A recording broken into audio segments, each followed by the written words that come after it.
Some of you regular viewers might like to see a brief refresher on what's recently gone on, and some newer viewers may want to catch up more quickly. So we've made a series of recaps to help out, and this is one of them.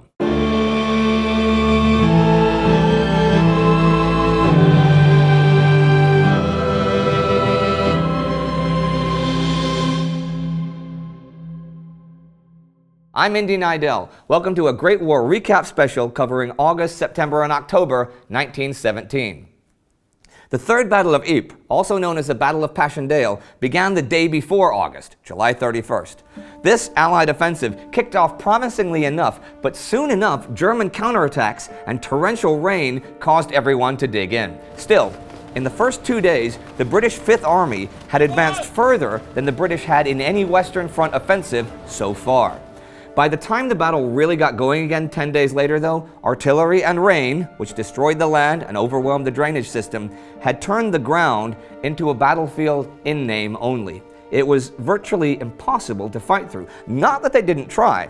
Attacks and counterattacks continued sporadically throughout August, but they didn't gain much more land for the Allies and produced a combined casualty toll that climbed over 100,000. On the Eastern Front, the Russian army was still in retreat from its own failed July offensive. The month also saw all sorts of political machinations at home in Petrograd, the capital. Alexander Kerensky's provisional government was losing the support of the people, thanks in part to the losses in the field. The Bolsheviks, who promised peace, were gaining more and more support, and General Lev Kornilov, a war hero and new army commander-in-chief, was looked to by many as a possible authoritarian leader to save Russia from chaos. But the chaos grew and grew, and by the Moscow State Conference near the end of the month, it was described as chaos in the army, chaos in foreign policy, chaos in industry, chaos in the nationalist questions. Russia was also fighting in the field, helping out its ally Romania. The Battle of Marashti ended on August 1st with a Romanian and Russian victory, and the month also saw the Battle of Marashesti and the Second Battle of Oituz on that front. These were both Central Powers offensives, and though they gained ground initially, the Romanians held the line, even after the Russian troops were pulled away mid-month to defend their own collapsing front. Meanwhile, in the far northeastern front, the Germans were driving toward Riga, the fourth largest city in the Russian Empire. The Canadian Corps had its first major action of the war under Canadian leadership at the Battle of Hill 70 in France, and it was a success, not just in the field, but also as a diversion to prevent German forces from heading to Ypres. The French launched a diversion of their own, the Second Battle of Verdun, August 20th, and it too was a success, and by the end of the month had brought the French lines nearly back to where they had been in February 1916 when the First Battle of Verdun began. The Italians launched the 11th Battle of the Isonzo River August 18th and made great progress for a few days, even threatening to completely break through the Austro-Hungarian lines. But though the battle went on until mid-September, they could not quite do it and took 150,000 casualties, causing morale to drop alarmingly. And the Great Fire of Salonika made 80,000 people homeless, destroyed British regional headquarters, and most alarmingly, the supply of quinine used to treat the rampant malaria on that battlefront. September rolled in, and with it, the fall of Riga to the Germans and their new Hutier storm tactics. They were now poised to make a drive towards Petrograd. Petrograd itself is in ever worse turmoil. In fact, General Kornilov sends his men there and attempts a coup, but the Kerensky government arms the workers and the Bolshevik Red Guards, some 40,000 men. Though Kornilov's coup is over before it really begins, as his army basically got demoralized and quit. There are now tens of thousands of anti-government Bolshevik supporters bearing arms in Petrograd. Bolshevik leaders are released from prison, where they've been since the violence of the July days, and the situation in Russia is ever more volatile. There were several celebrity war deaths in September. Romanian heroine Ekaterina Teodoroiu met her fate, as did French flying ace Georges Guynemer and German ace Werner Voss.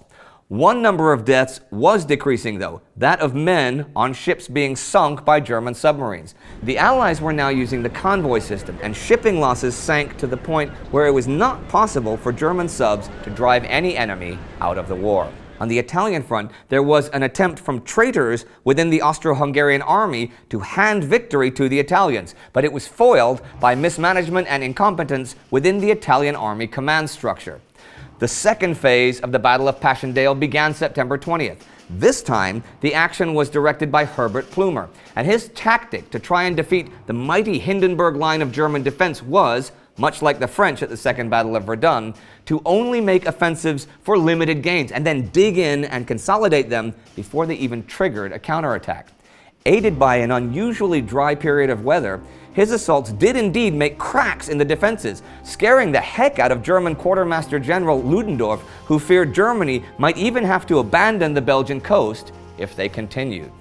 And continue they did as October began. At Bloedzeinde on October 4th, Plumer's forces, led by the two Anzac, Australian and New Zealand Army Corps, had even more success than the September attacks. After that, though, with the weather turning to the fall rains and mud, British leaders began advising Commander-in-Chief Sir Douglas Haig to dig in for winter.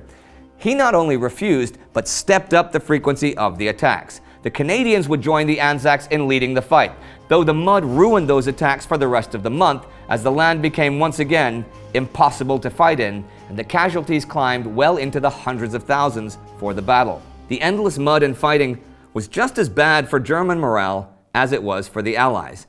The Germans had some big success, though, in the northeast with their amphibious offensive Operation Albion to take the islands in the Gulf of Riga. By its end, the Russian army had basically stopped fighting, and Leon Trotsky was preaching revolution in Petrograd, where it was total chaos by the end of the month. Food, electricity, everything was hard to come by. Robbery, rape, and murder were rampant, and Lenin had come back from his exile in Finland to plot the final downfall of the Kerensky government.